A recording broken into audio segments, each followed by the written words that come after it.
Magandang buhay, people of the internet. Dito ulit ako para magbigay ng tips at mga konting kaalaman na personal kong na-experience sa industriya ng pagnenegosyo.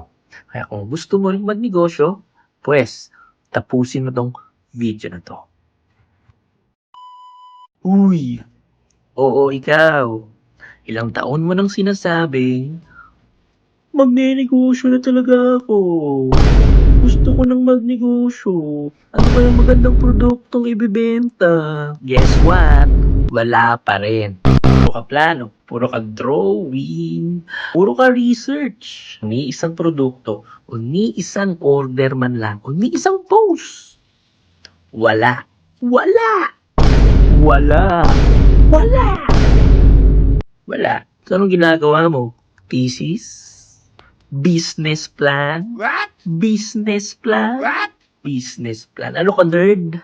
Business plan? Ito, real talk. Kahit ilang pages pa yung business plan na yan, o feasibility study na yan, kung wala ka namang binibenta, o kung wala ka namang nabibenta, o kahit isang order man lang, wala pa rin yan.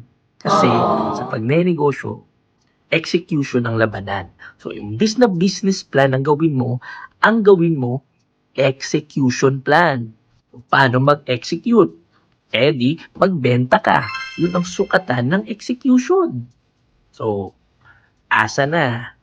Hanggang ngayon, nagpaplano pa nga ako Yun lang. Baka sabihin mo, wala naman akong kapital. Walang kapital. Reselling. Magbenta ka ng wala. Leverage. Gamitin mo ang iba o ang talents ng iba o kahit talent mo. O umutang ka, utang na loob para lang masimulan yung iniisip mong negosyo na yan. Kasi ang reality din naman. Kaya hindi rin tayo maka-execute agad kasi takot tayo na magkamali. The fear of failure. So syempre, ano ang gusto nyo? Perfect? Perfect agad? Kahit big companies nga nagkakamali pa. Ang tunay na diskarte sa pagnenegosyo ay matututunan mo kapag meron ka ng progress na nagawa. Kapag nakita mo na nag-execute ka mismo, na may bumili o may nag-reject sa'yo o kahit ano pang experience na alam mong makakapagbigay sa iyo ng progress. No, hindi naman ibig sabihin na kailangan mong yumaman agad o maging boom talaga agad ang business mo. Ang gusto ko lang iparating ay magsimula ka. Kahit isang produkto man lang, huwag ka masyadong analysis paralysis na kakaisip, ano ang gagawin. So, wala.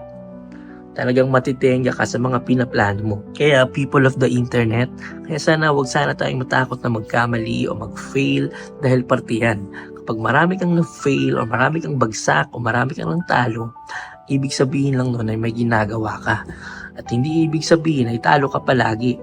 Hihintayin mo, magtsatsaga ka at magsisipag ka para makamit mo yung panalo. Diba? So please, utang na loob. Kung gusto mo nang magnegosyo, simulan mo nang magbenta. Post, kahit ano, mag-message ka, mag-PM ka sa mga friends mo, family, or kahit sino. Basta makita mo lang may execution kang ginawa.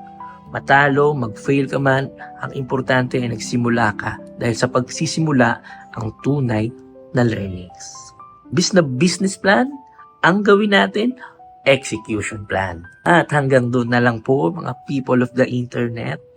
And sana ay may na-realize kayo na maudyok din kayo na magbenta na at mag-execute na sa mga iniisip nyong negosyo.